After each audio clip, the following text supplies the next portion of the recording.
All right, so you've joined in today for the Clements Bookworm.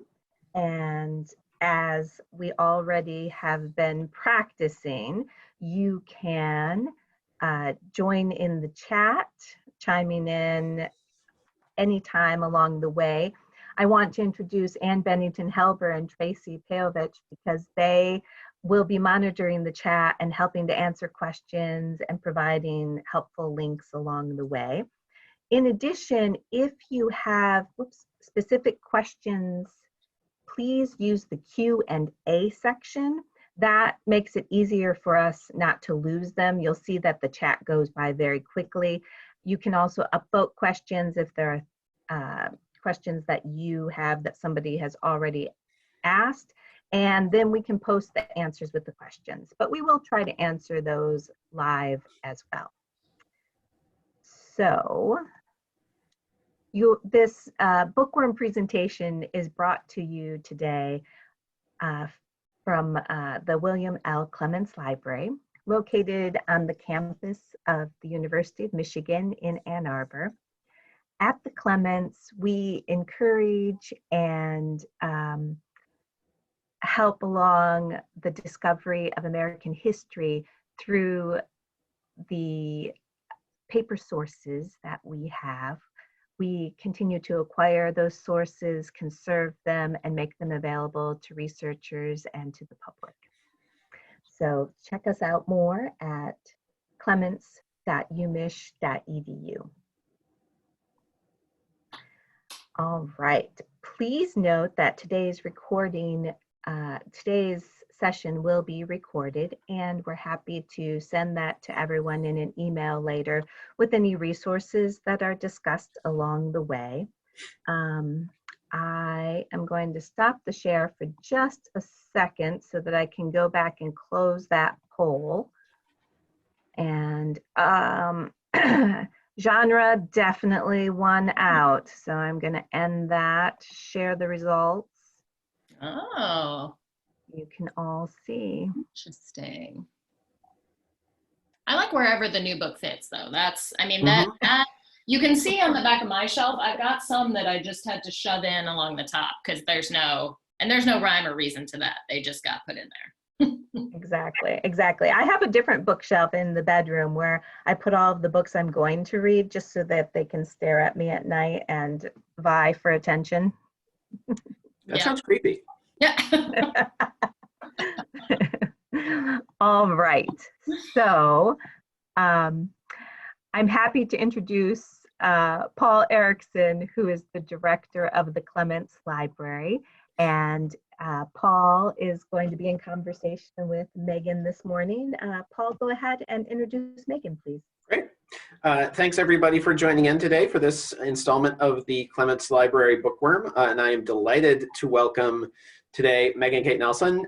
Megan is a native of Colorado. She holds a PhD in American Studies from the University of Iowa. She has taught at Harvard University, Texas Tech University, and Cal State Fullerton.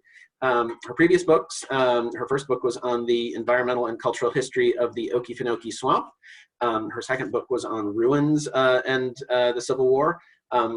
And she is one of the, I would say, 5 leading experts in the United States on the history of the stoplight. So in addition to her impressive portfolio of accomplishments, she's held a lot of research fellowships, most notably an NEH Public Fellows Fellowship for research on the current book, which we're going to be talking about today, which is, you see on your screen, but also here's my copy, The Three-Cornered War, the Union, the Confederacy, and Native Peoples in the Fight for the West.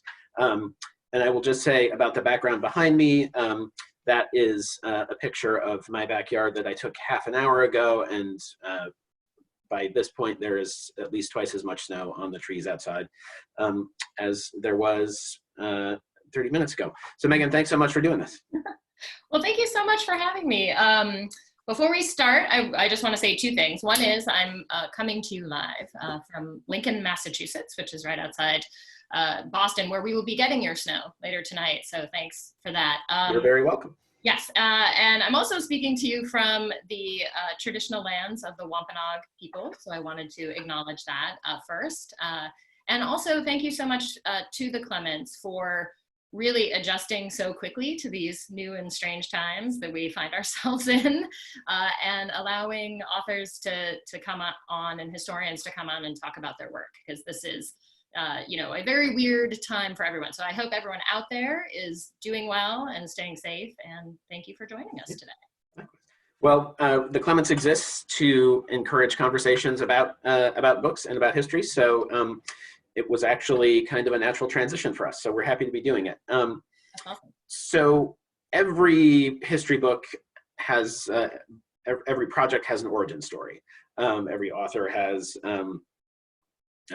a way that they came to the project. So could you, and it usually starts in a library, whether the Clements or someplace else. So tell us about how you came to this project. Sure, yeah, so as you mentioned in my intro, I am originally from Colorado, born in Colorado Springs, grew up south of Denver.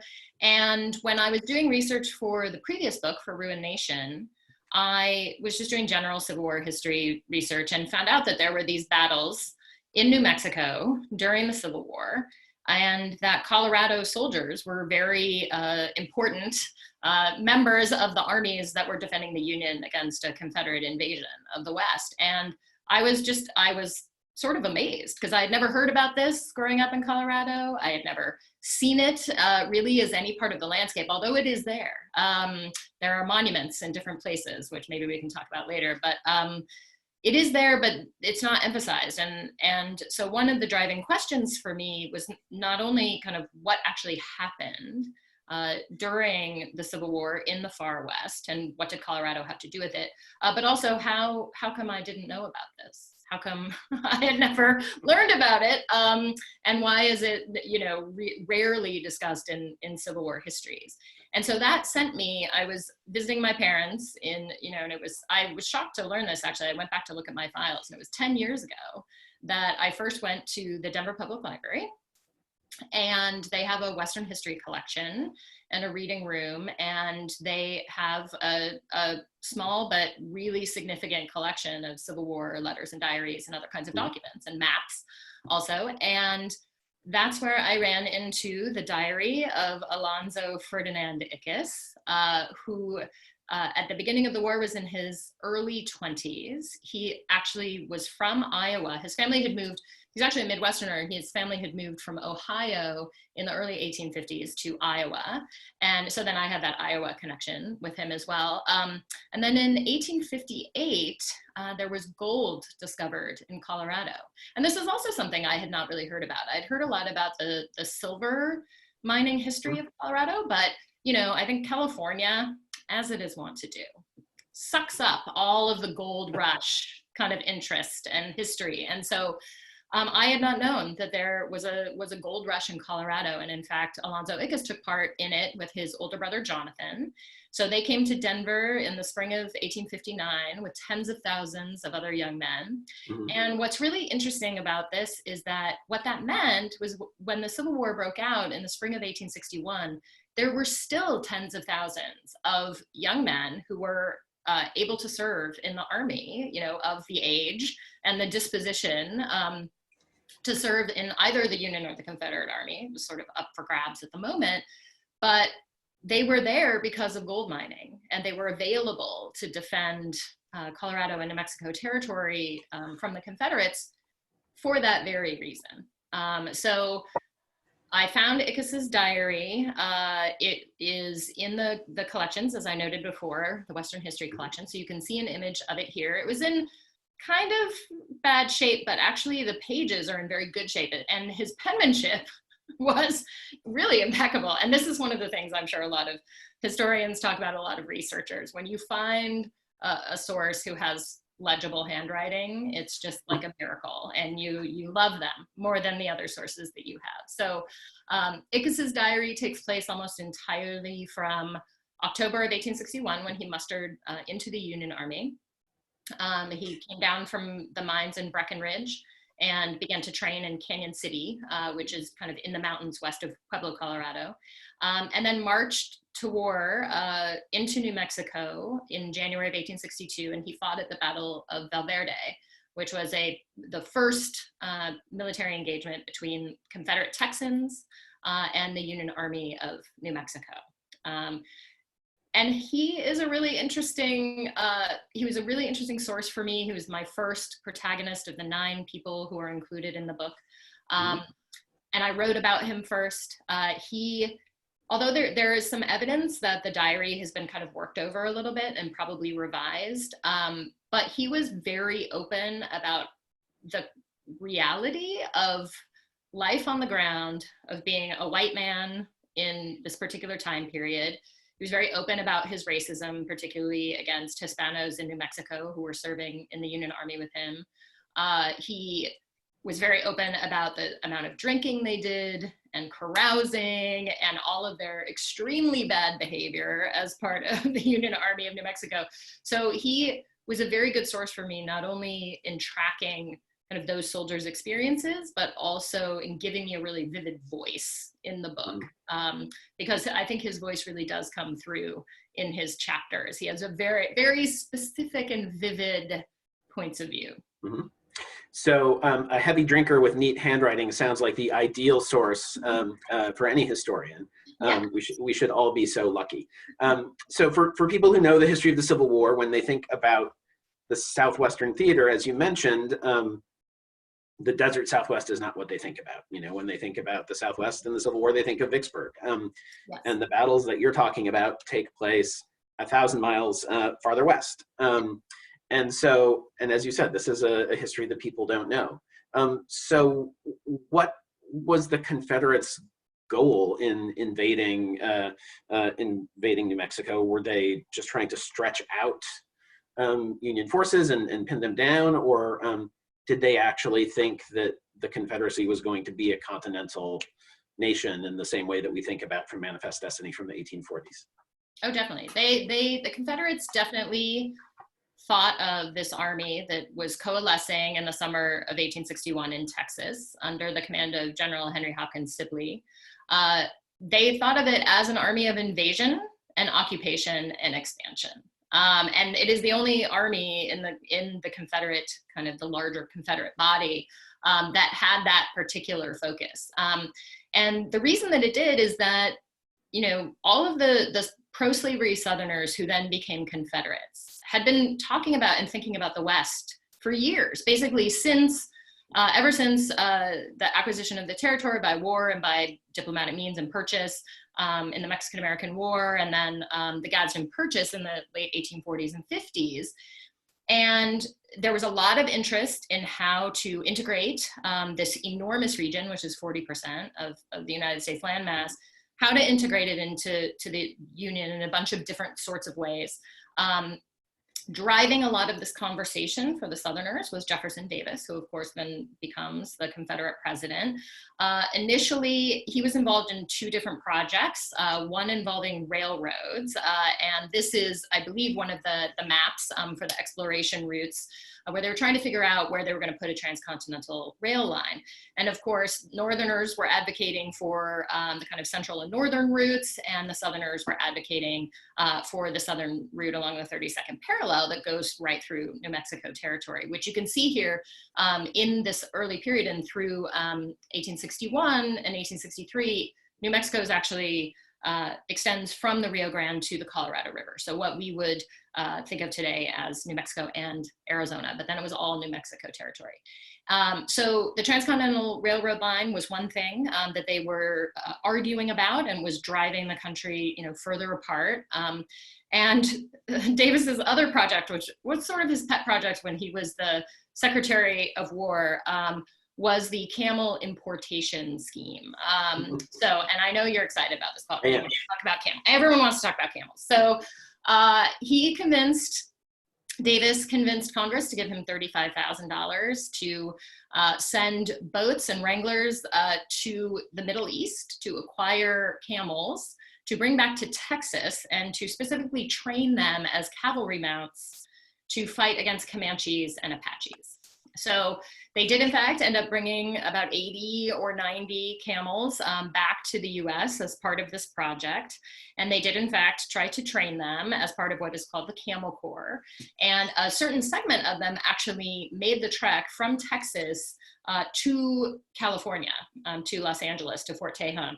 And there are markers of that trip along the way. And I think the Civil War Museum in Long Beach, California, has a whole display about the camels, because some of them in fact ended up in California. But one of the, Davis's focus there was that he was trying to think about all the different ways that particularly Southerners could assert dominance and power in this region. And this is why it interested me that no one ever talks about the far West during the Civil War, because we talk about it all the time in the run up to the Civil War, right? Like, whenever we're talking about the coming of the Civil War, it's all about the West. And then suddenly, those guns fire on Fort Sumter and everyone is like, oh, we've just forgotten about all of this stuff that we were obsessed about before, focused on the colonization and the settlement and the development of the far West. And so one of my arguments in the book is this continued to go on during the Civil War. It was not a central focus, obviously. I mean, most of the attention and the bulk of the money and the manpower was going toward fighting, particularly in the Eastern Theater and then some in the Trans-Mississippi West. But there were engagements here. They were important, and they actually settled the question of who was going to control the West, or, even though that control was a little bit tenuous for reasons that we'll talk about in a minute. But it settled that question of who's going to control this enormous region. And kind of have it as part of their future plans of expansion. Right. And I'm so happy that you brought up the camels. I wish the camels had played a more prominent role in the book, but maybe that can be the book project after the Yellowstone book. So one of the really important contributions that your book makes is to a conversation that's emerged in the scholarship over the last several years about the connections between the Civil War and conflict with Native Americans in the Trans-Mississippi West. But so I'm wondering, if we flip the lens, what did the Civil War look like from the Native perspective? Was there something different about this conflict for Native peoples in the Southwest? Or was it just another installment in the sort of nonstop cycle of violence in the region that people like Brian DeLay and Pekka Hamalainen have written about, that really goes back to the 16th century when the Spanish first arrived in Mexico? Right. Yeah. I mean, that's a great question. And I think one of the important things to remember is that for each Indigenous community, the interaction with Civil War troops and their experience of the Civil War proper was different. Mm-hmm. Because there were many groups like the Chiricahua Apaches and Navajos, who I discuss most in the book, who have a very intensive kind of participation in the Civil War in this region. And then there are other groups that either have no contact, or their contact is minimal or has a different sort of valence. Readers will learn a little bit about the Pima and Maricopa peoples who live west of Tucson and are big agriculturalists. And they actually became allies of the Union Army and did not enter into warfare with them. So that's one important thing to remember, is that there was a lot of variance and diversity, and we are not anywhere near the point where we know about all of that. Like, this is a very new field. And so I can't wait for scholars to start actually looking more specifically at a lot of groups across the region. But in terms of the Chiricahua Apaches, who lived in kind of southern New Mexico and Arizona, and their territory of Pacharia also crossed into Mexico. For them, and then for Navajos, who lived in what is now northwestern New Mexico, northeastern Arizona, their interaction with Union troops was both part of that longer history of violent interaction. Both of those communities had long-standing fights, not only with Mexican armies, and then also Hispano ranchers and farmers living in that region, and miners in particular, who were often encroaching upon their territories. And then also after 1848, and really more intensively in the 1850s, the US Army. So the US Army had a long history of mostly a violent history, but also a diplomatic history with both Navajos and Chiricahua Apaches. But from their standpoint, what they're seeing kind of in this first moment in the spring and summer of 1861 is the Union Army is starting to coalesce along the Rio Grande to meet the Confederate threat. What they're seeing is an emptying out of their territory. That there were already forts built in Apacheria and in Diné-Bikéyah, which is the homeland of the Navajos. And so what they saw were troops moving out and abandoning these forts that had really been symbols of military power and incursion already. And so in that kind of first phase, both communities read that as a victory, that they had finally succeeded in pushing out the military. Then they, scouted and saw these massive armies moving along all of these roads up and down the Rio Grande. And even though, we'll talk about how these armies were actually much smaller than the armies in the East, about 4,000 to 5,000 on the Union side and 3,000 on the Confederate side, they were massive for the history of the region. Like there had never been that many soldiers coalescing in one place in this environment for good reason, because the high desert environment actually can't sustain that many people, which Sibley found out fairly rapidly. But what they saw were thousands of people on the move with massive herds of cattle, with thousands of horses and mules, and wagon loads of provisions and weapons. And so the second phase of the response was, this is an opportunity to exploit. And so both commanders on both sides of the Union and Confederate conflict were constantly talking about pretty consistent, regular raids on their wagon trains and their forts throughout the Confederate-Union conflict in 61 and 62. And so they took advantage. This is, the raiding economy was part of the Southwest for a very long time. And so for that, in that sense, it was a continuation, but it was also this kind of amazing new experience to siphon off all of those animals and all of those provisions. And then, of course, once the Union Army kind of turned the Confederates back in the spring of 1862 and sent them back to Texas in the summer, then the Union Army really turned the full force of its military power on both the Chiricahua Apaches and Navajos. And that became all-out warfare. So it was a sort of a three-phase kind of thing. And also from the Chiricahua Apaches and Navajo standpoint, war was not inevitable. They had always sort of had a relationship of diplomacy that and warfare that had kind of worked in tandem in a sort of strange tension, but one that actually sort of worked for them in the years before the Americans came, and then also with the Americans. So you see that also during this conflict, which really started in 1863 and went through, for the purposes of the book, 1868. These battles, and then punctuated by attempts at discussions or treaty making, but really the view of the Union Army increasingly was, we're not going to make treaties anymore. The first move will be warfare, and it will be hard war against all of your people, not just your fighting men, but the women and the children as well. I mean, I think it's great that the field of Civil War history is catching up to this,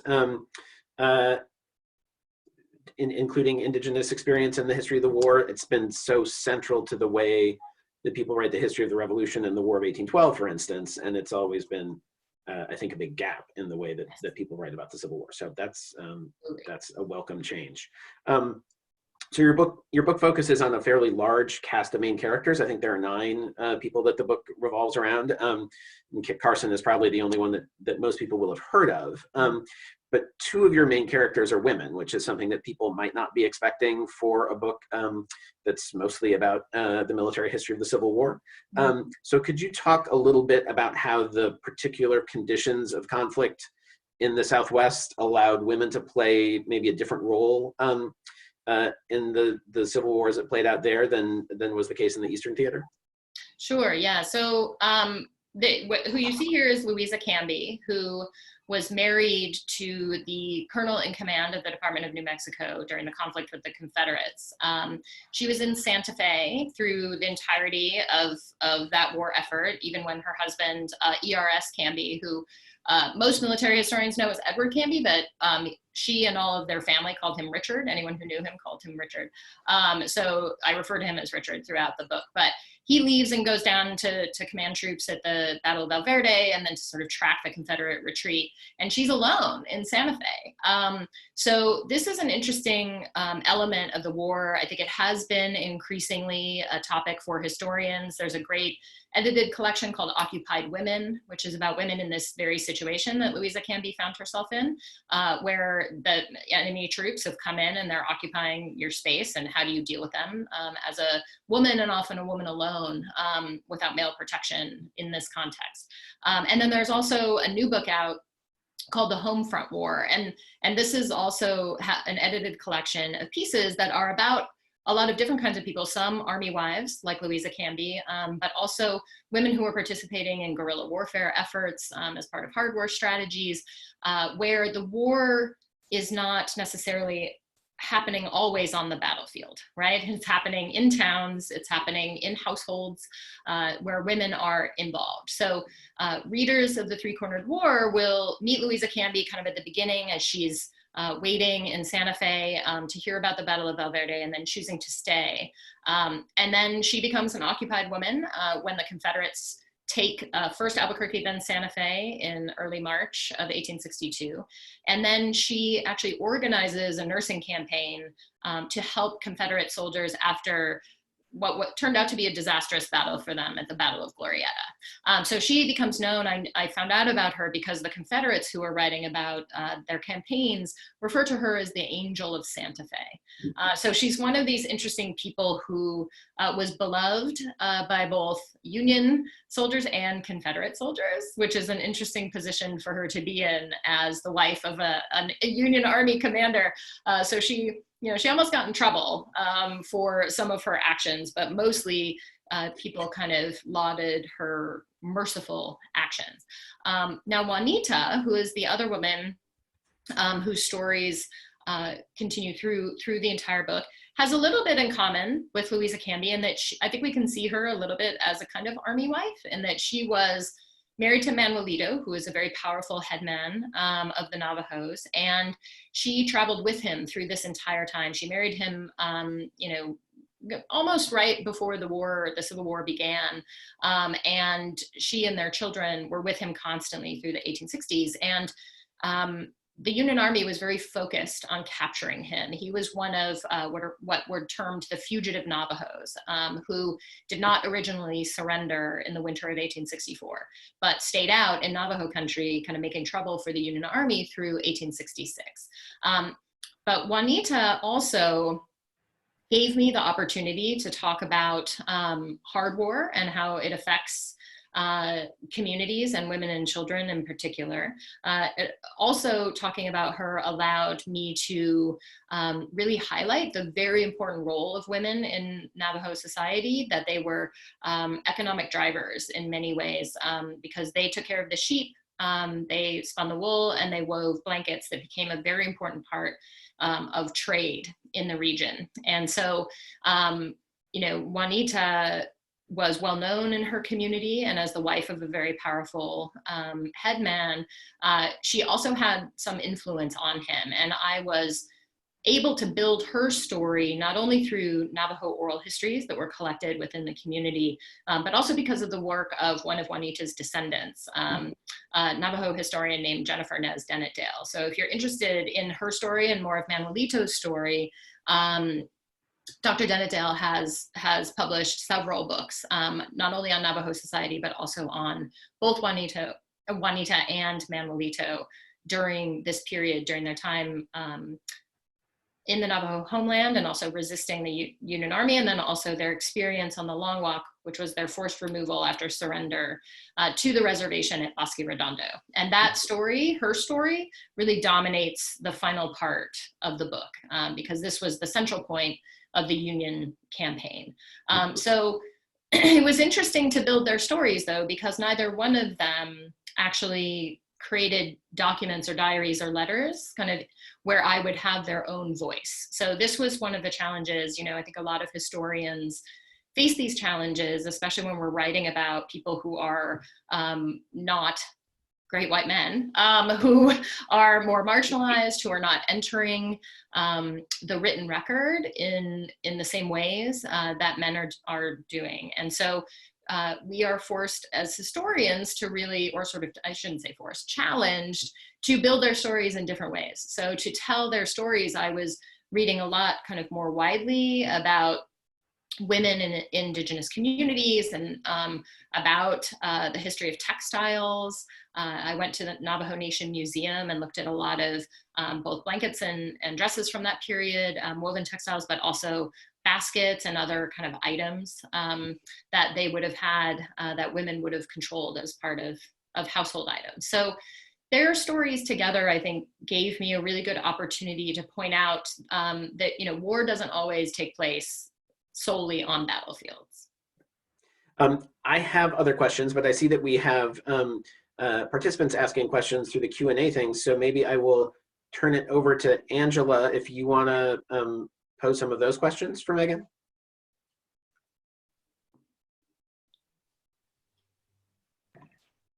Okay. Thank you. This has been great so far.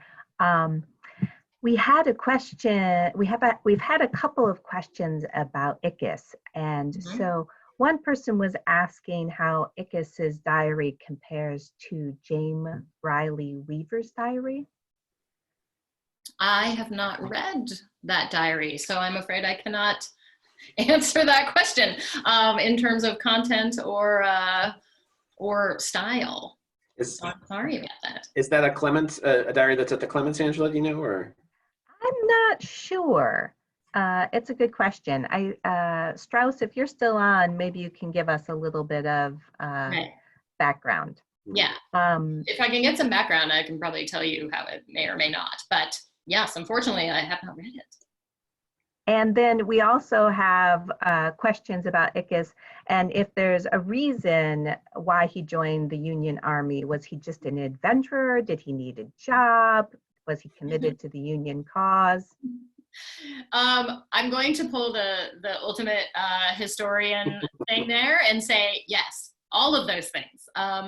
Yeah, so he was up in Breckenridge in October of 1861, and he was trying to figure out what he was going to do because they were getting news about the war. They were getting it 2 or 3 weeks late. So they were reading about events long past, but they all knew, all the miners in the camps knew what was happening.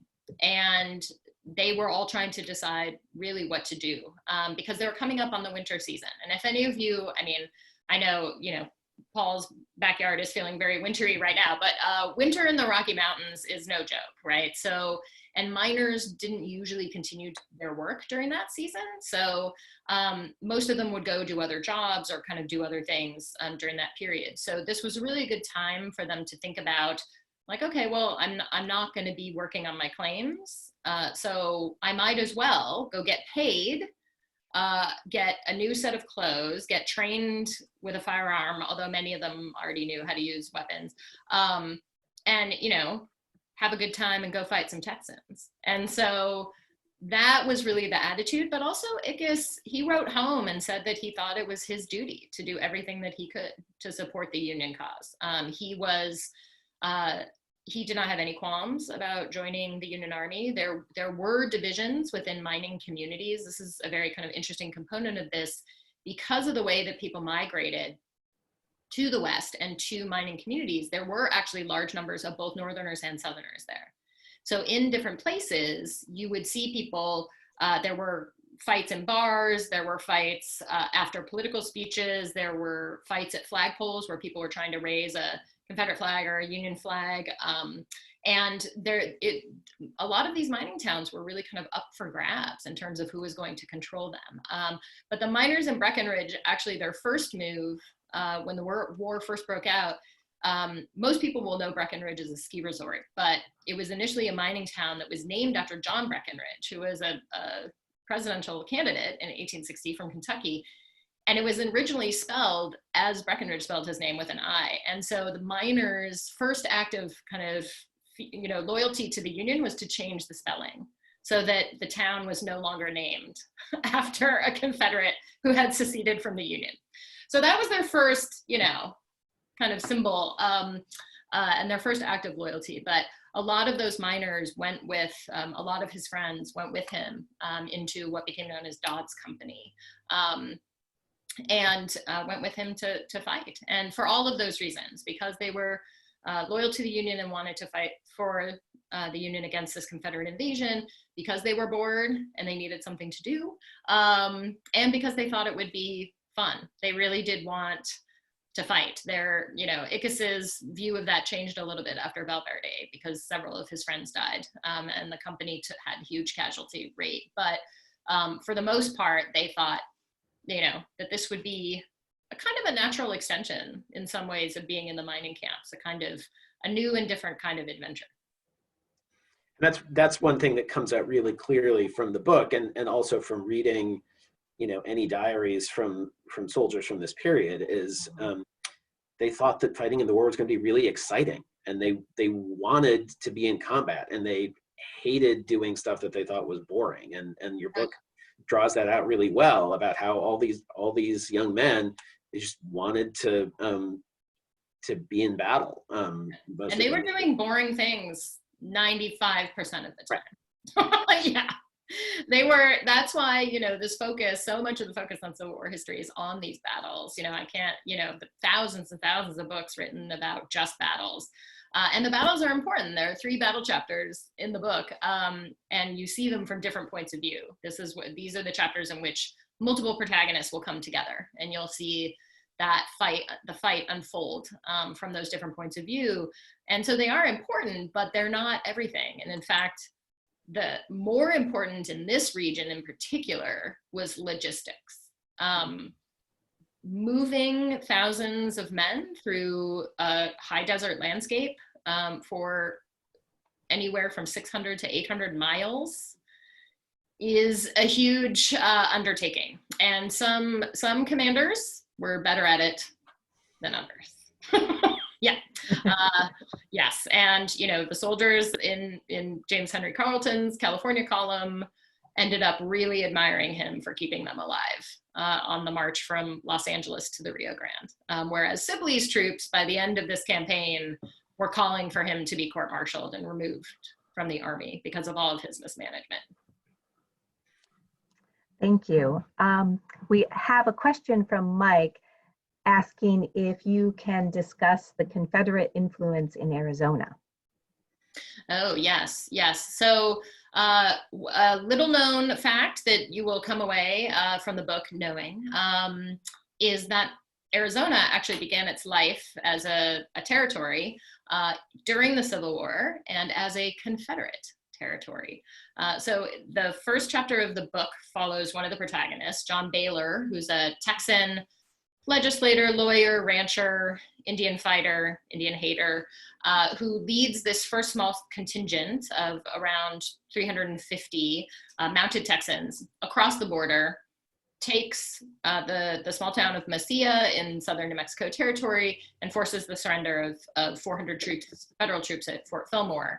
And just a couple of days after that, in August of 1861, he sat down in Mesilla in his headquarters and created the Confederate Territory of Arizona. So there is a map from 1862 which shows the extension of the Confederacy to the Colorado River because of that. But Arizona not only began its life as a Confederate territory, it also began its life as a sort of the southern section of both New Mexico, what we know of today as both New Mexico and Arizona. So it was not the vertical Arizona that we know today, but a horizontal one. And that region had been very, both Mesilla and then also Tucson, were really, the Anglos there were Southerners, and they were pro-secession, and they in fact had tried to secede from New Mexico before the war even began. And then they tried to go with the Confederacy when the war began. And then the Confederate Texans arrived and absorbed them. And then while Sibley's troops were moving up the Rio Grande to fight the Union Army under Richard Canby, Baylor sent a group of Arizona Rangers out to Tucson to try and establish a Confederate foothold there, because the goal not only was expansion of slavery into the West, but for the Confederates, the goal was California. Like, that was the big kahuna. They wanted California's ports and they wanted California's gold mines. And so Baylor was starting that process of establishing Confederate control of the road from the Rio Grande to Los Angeles, which was known as the Butterfield Overland Mail Route. And so actually the Confederates did take Tucson. That was another city that they occupied during the war, ran up the flag, and then the Sherrod Hunter, who was in charge of those Arizona Rangers, sent men even further west, and they ran into James Henry Carleton's California column coming from Los Angeles. And so that's where we had the kind of westernmost battle of the war at Picacho Peak, which, you know, it was basically two very small groups of pickets and an advance guard. So it was not a battle as we think of it, but Arizona was in Confederate hands for almost, you know, about a good like 6 or 7 months before they kind of gave up and retreated back to Mesilla. But that is a very interesting component of Arizona history. And in fact, there was a recent debate about the Confederate flag showing up in Tucson parades. And the important thing to know about that, most people would be like, why is this even happening? But it's actually in Arizona where the expansionist pro-slavery elements of the Confederacy are kind of most apparent, in my view. Thank you. We have a couple of comments and questions about Kit Carson. So maybe you can talk about how he features in your book. And also someone mentions that perhaps Blood and Thunder might be a good parallel read. Yes, so. Yes, exactly. So Blood and Thunder is the Hampton Sides book about Kit Carson more specifically and his role in shaping the West. And the last part of the book of Sides' book does, in fact, focus on Carson's role in the conflicts in this period. But it's more of a kind of longer 1830s to 1860s book, but it's very good. He's a marvelous writer. But Kit Carson, yeah, I knew that he was going to need to be in this book because he had a hand in all 3 corners of the war. He was involved in it all. And he's also, you know, most people just think of him as this Western frontiersman, think of him maybe just in relation to Fremont's explorations of the West in the 1840s, but don't really realize that he was a colonel in the Union Army. He volunteered. He expressed his loyalty to the Union and said he was going to fight for it. That was never in question. And he was in command of the 1st New Mexico Volunteers, which is the most diverse fighting force in the entire Civil War. So this is one of the things that we can see when we focus on this particular theater of the war, that it becomes a larger conversation about the nature of armies and who is fighting for the Union or the Confederacy. The 1st New Mexico Volunteers included Ickes and his fellow soldiers in Dodd's company. It included Army regulars who had already been posted at forts and brought to the Rio Grande. It included, most of them were Hispano volunteers. And actually, I should have mentioned when we were discussing Louisa Canby and Juanita, Hispano women were also occupied women during the war. They lived all along the Rio Grande and farmed, and often the Confederate Army was foraging all along there. So women came into contact with the Confederate Army in that context. But Carson, he spoke Spanish fluently, and so that was a benefit for Canby in putting him in charge of the 1st New Mexico because of the bulk of the soldiers who were Spanish speaking, and he personally led them into battle at Valverde. And many of those soldiers after the Confederates had left New Mexico, remained, mustered back into the first New Mexico in order to fight, particularly against Mescalero Apaches and also Navajos, and to force their surrender and to move them to Bosque Redondo. So Carson was involved in both of those fights. He actually didn't want to be involved necessarily in the Navajo campaign or the Mescalero Apache campaign. He in fact tried to resign from the Union Army multiple times, but James Henry Carleton knew that he was a sort of natural leader of men, which was, it's hard to find in a military context sometimes, particularly in this theater. And so he basically refused and told him only, especially in the Navajo campaign that began in the winter of 1864, if you can bring in 200 prisoners, then I will let you go see your family in Taos. That was, so he sort of bribed him with seeing his family, and Kit Carson was able to do that. So he is, because of those actions, forcing the surrender of Navajos in 1864 and moving them to Bosque Redondo, he is known in Navajo culture as the rope thrower. So that's, sort of how they interacted with him. He and Carleton are, these sort of figures within Navajo history who did the greatest damage to Navajo communities during this period, despite their persistence and their resilience. So Carson's also an interesting figure because he meets almost every other protagonist in the book, or they talk about him. Because he is so famous by the 1860s in the region and nationally, everyone knows who he is. The Confederates, in fact, Bill Davidson, who's the protagonist as part of the Sibley Brigade, comes in and as they're marching toward Valverde is saying, oh, we've heard that Kit Carson is here with his army, like maybe we'll fight him. And then, Ickes in his diary sort of comments and says, we're at Valverde, or we're at Fort Craig right now, and Kit Carson and his soldiers are here. Of course, he was very dismissive of the Hispano soldiers in the first New Mexico, even though they did, by and large, serve, with distinction in that battle and in the later campaigns. But yeah, so I think simultaneously, Kit Carson will be the protagonist that most people know of before reading the book, but they'll learn some very interesting and different things about him by reading the book. Great, thank you.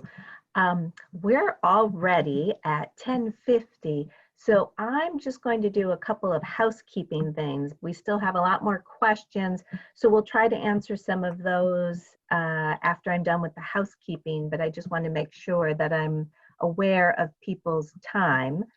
So I want to mention that next week, we'll be talking about identity in photography. It should be a really interesting panel discussion about a couple of different books, some articles, and some work that has happened at the Clements identifying people in photo albums. So I hope you'll join us again for that.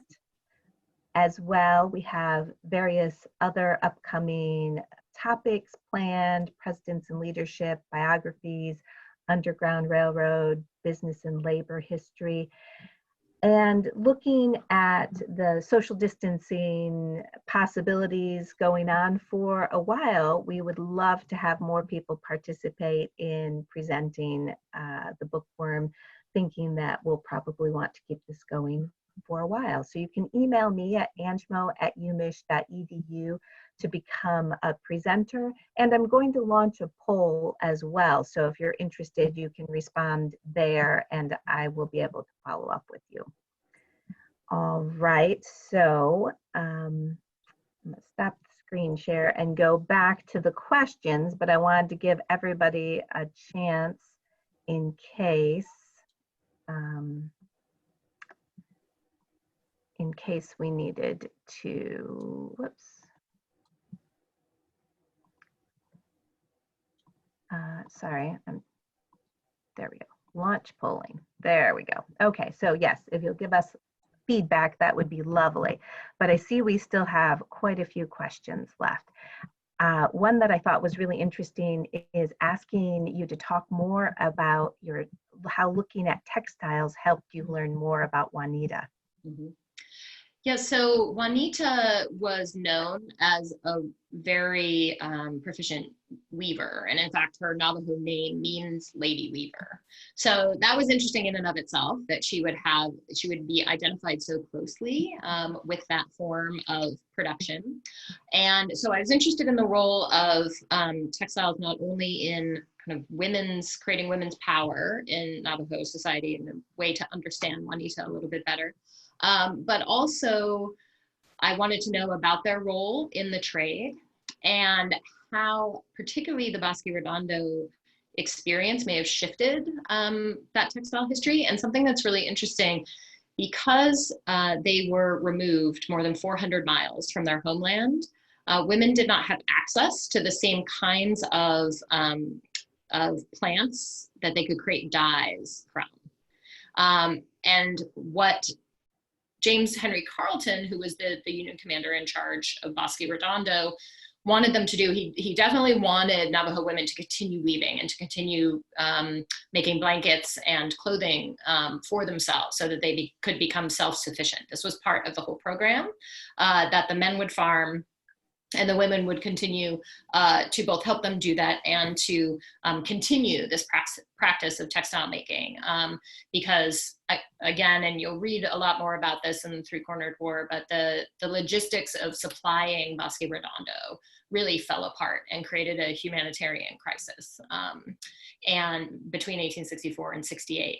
And one of the things that happens is they start shipping in yarn that's actually created in the East in mills in Pennsylvania, and shipping it to Bosque Redondo. So textile historians have noted that there is a change in Navajo textile production in this period because of the kind of materials they were able to use. They also started bartering with soldiers to get their old uniforms. So there becomes a Union blue that is used in these textiles that is very different from what came before. And then also the patterns start changing. And there's a shift to what is called the eye dazzler, which has many more kind of zigzags and triangles and different kinds of shapes.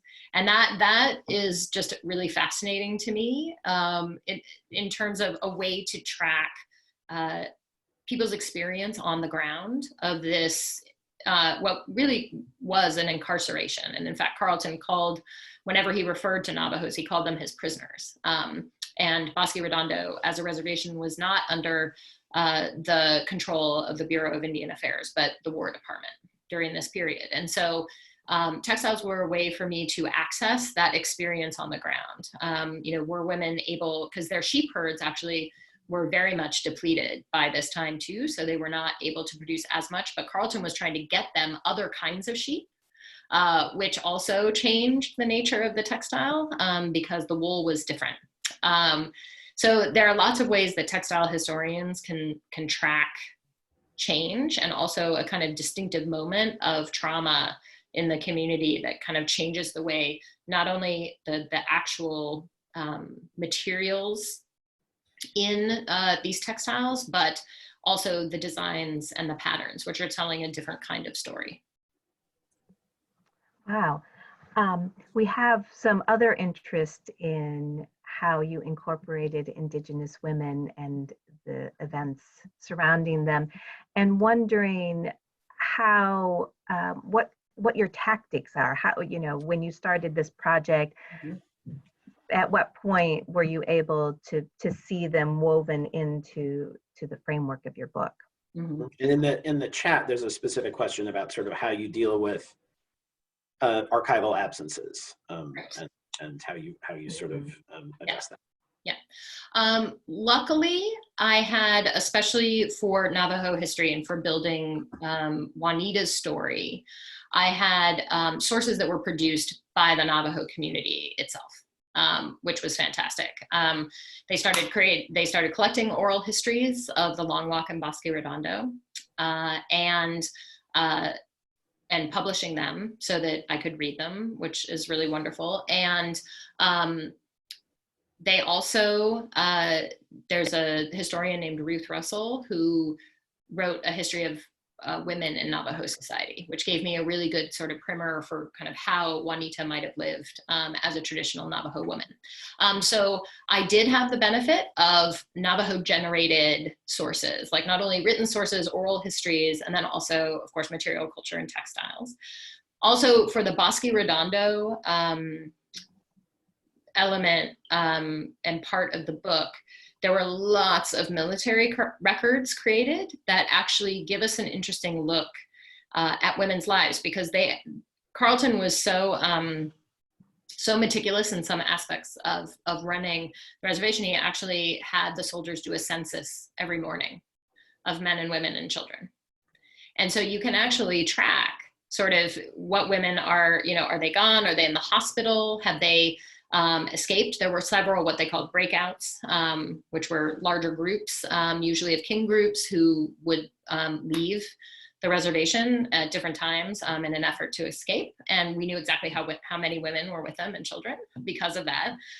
So military records were, in fact, pretty useful, because even though they may not have like some of them mentioned women specifically, but even if they didn't, they were still very specific about issues of supply, of illness, of all kinds of experiences. And then Bosque Redondo also specifically came under fire from Congress, and there were multiple congressional investigations, which produced a lot. Again, our government is very good at producing paperwork, and that can be very helpful, because there's testimony directly from Navajo leaders in that paperwork. And so they are testifying, and those always have the problems of translation.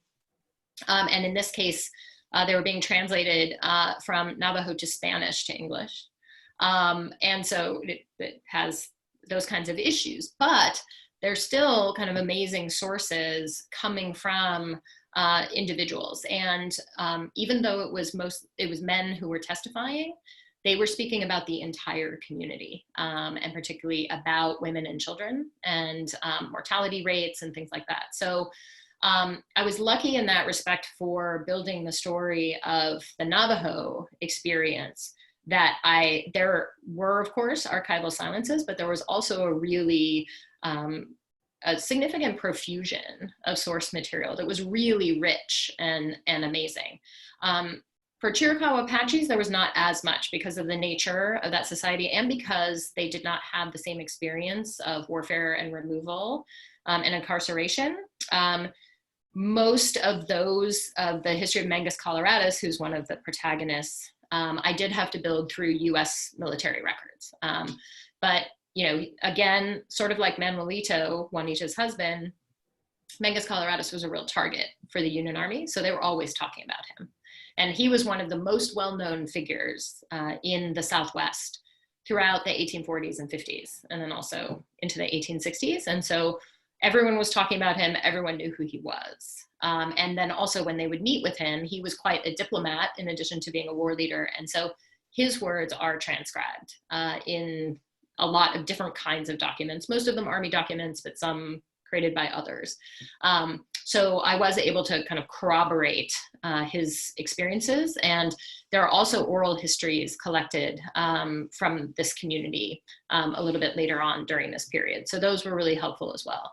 And really, what I was trying to do, I'm an American Studies trained PhD, so I am quite willing to think outside the box in terms of what I can possibly use as sources. So I'm very used to using material culture, visual culture, in addition to manuscripts and newspaper accounts and military records and the other kinds of things that we have as historians. And I also visited a lot of these places and that are in the book. I think almost all of them I've been to personally and took a lot of photographs. And so I can see kind of with the lay of the land where people had been. And, the marks of Bosque Redondo are still in the earth. The acequias, which are ditches that they built, are still there. And you can sort of trace and see where all the land was, where their huts were, and build those stories out of as many different kinds of materials as you can. Wow, that is very cool. It is already 11 o'clock, but we still have quite a few questions. Do you want to answer a couple more? Sure. Yeah, absolutely. Okay. So we have Rex wondering if the Lakota Sioux Chief Red Cloud's great success and victory versus the U.S. might have been due in part to the Civil War and post-war distractions. Mm-hmm. I mean, that's a really interesting question. And I know that there are historians working on that particular conflict and also the Dakota War of 1862. There were many indigenous communities that had a lot of successes against the Union Army during this period in a lot of different regions. And, you know, the Dakota War in particular began because, in part, soldiers had been siphoned off and sent to the East, and the rations and annuities logistics had been fractured. And so there was a real crisis that created then action. So there are a lot of different ways in which the Civil War impacted indigenous communities, either by the withdrawal of troops or by the infusion of troops, which is what we see more of in the Southwest. There are many more thousands of soldiers in the Southwest during this period than there had been ever before. And that changes things significantly. But in other parts of the country, those soldiers left, the area was emptied out, and the relationship between the Army and indigenous groups changed. And then there was also the Sand Creek Massacre and the Bear Creek Massacre, the Bear River Massacre in Utah, Idaho. And these were moments where Union armies were sort of taking action, unilateral action against indigenous communities, and the response to that varied. I mean, the response to the Sand Creek Massacre was like a huge upswell of violence among many Plains Indians groups.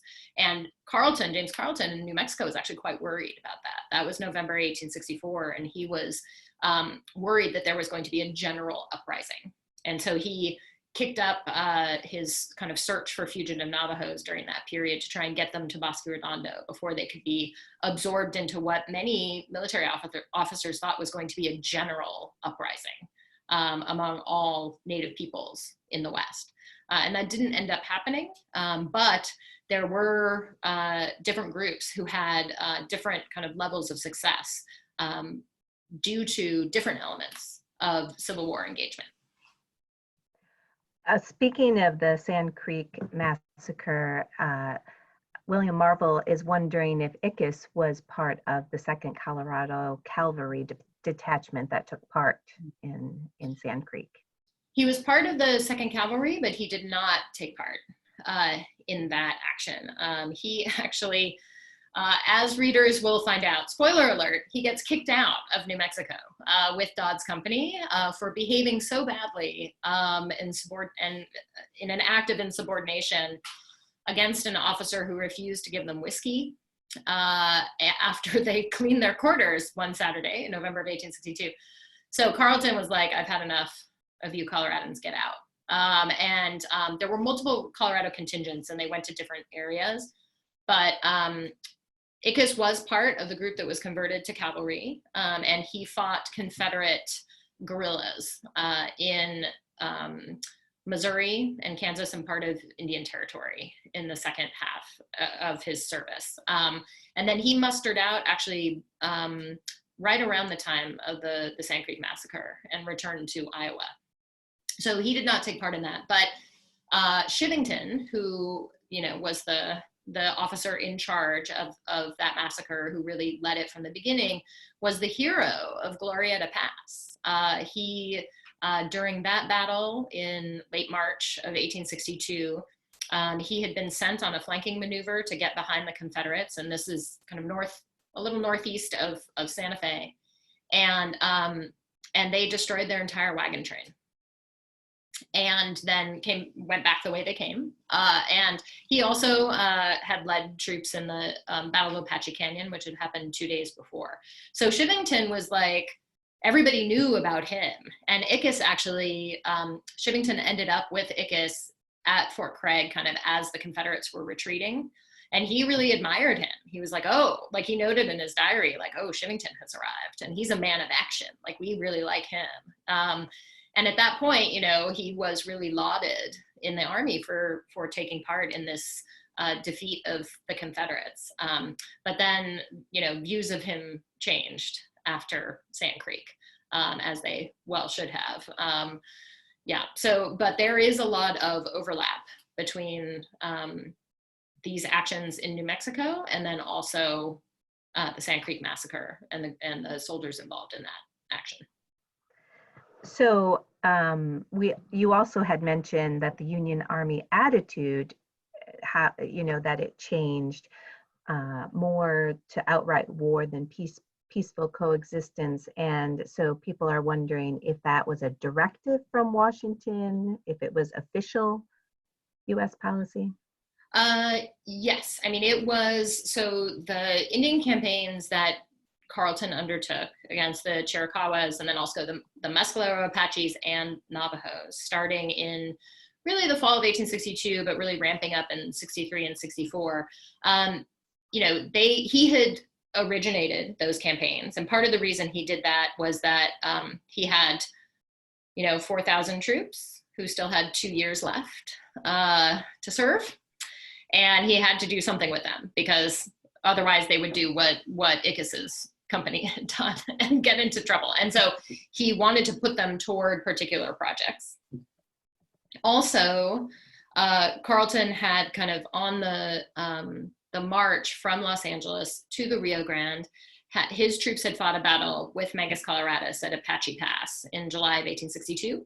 And he had gone through afterward and had, you know, found the graves of his soldiers and found the graves of other people and bodies kind of strewn about. And although initially he had been really dedicated to the idea that he was going to make alliances with all of the indigenous peoples of the Southwest, he really changed his stance there to more of a war footing. And so by the time he got to Santa Fe in September of 1862 and took over the department, he had this idea already in mind and he was ready to implement it. And he wrote to the War Department, and, you know, as all officers had to do, to kind of get official permission to do this. And the War Department said, go ahead. And this was all part of, you know, we talked about Confederate designs on the West, but the Union also had designs on the West. And the Lincoln administration and Republicans had this vision of this region of free labor, right? That there was going to be no slavery, and the land was going to be worked by white farmers and miners, and they were going to develop the West and have this, you know, like, I think Lincoln I think maybe on the day that he died, he actually was talking to I think it's Schuyler Colfax. Is that how you pronounce his first name? I always think it's, who was going out to the West, and he told him, you know, tell the miners that I support what they do because the West will soon be the treasury of the world, right? So there was this real vision of development on the West on the part of the Union, but that was necessitated. That necessitated the removal, you know, if not the outright extermination, then the removal of indigenous peoples across the West. So, you know, Lincoln signed the order creating Bosque Redondo. All of Carleton's actions were approved by the War Department, even if there was a little bit of a lag because there was no telegraph and no railroad at that time. So it would take him about a month, but all of that was fully cleared with all of his commanders. So that was part of a larger Union project, for sure. Well, thank you. We have a lot of people commenting on how interesting your research is, and also asking if you can speak a little bit on your process of writing research grant proposals and any advice you can offer. Yes, well, I will say, so as Paul had mentioned, this project was supported by an NEH Public Scholar Award, which was amazing. And I'm so glad that program continues and is continuing to fund projects that are specifically book projects for a general reading audience. And I will say that I did not receive that award until my third try. So my first piece of advice is don't give up. If at first you don't receive the fellowship, try again. And, you know, my other piece of advice, I mean, for that specific award, I really needed to be pretty far along in the process. And I had first applied when all I had written was the chapter on Alonzo Ickes, which sort of right now I believe is chapter 5, but then it was chapter 3 and was sort of coming in a little bit late. And I was at the beginning of the writing process and I really didn't have it fully worked out yet. By the time I submitted the one that actually won the fellowship, I had written half the book. And I was able to give them the first chapter, which is the John Baylor chapter, which really sets it up more. So my other piece of advice for this specific kind of fellowship is that the writing sample needs to come from the actual project, not from a previous book, not from an article you've written about something else, but it needs to accurately represent what you're doing with the project. And I think I had a better argument then by that point too about how this was going to fit in both into a kind of larger Civil War historiography and also how it was going to be able to appeal to a general reading audience in terms of its writing style, its narrative style, but also I should say that the book is actually not written like your traditional history book with thematic chapters, you know, argument driven. It's actually structured more like a novel, a multi-perspective novel. So people will see from the table of contents that each chapter is named after a person, unless it's a battle chapter. And each person has multiple chapters. So you sort of are with someone for a little bit of time, and then you kind of move to someone else's perspective for a little bit. And then you'll come back to them in the end. And I decided that I wanted to do that because I did have 9 people, and I knew that was a lot. But I had been reading Game of Thrones at the time. And I decided if George R.R. Martin could do it with like 150 characters, then I could do it with 9. So, so that's the strategy that I took. And so in my application to the NEH, I really kind of outlined how that structure was really helping to make the arguments of the book. So that's another tip, is to just be really clear in the project narrative about how you're going to write the book and what that has to do with the arguments of the book, kind of how structure and argument are related. Well, thank you. And thanks so much for being with us today. This is fascinating. And as you and I talked about yesterday, it's on my list. Yes. And you'll have to let me know what you think. Yeah. I will. I will. Yeah. Well, thank you so much. And thanks to everyone out there who is participating in this and tuned in. It's always fun to talk about your work, but also to people who are so interested in history and in research and everything that it can bring to us, especially at a time like this.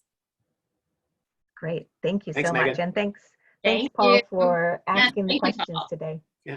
Yes, and thanks for not revealing any, lurid details of my past. They're going to be in the chat section, so don't worry about it. All right. Thanks, everybody. Bye-bye. Right, thank you. Bye-bye.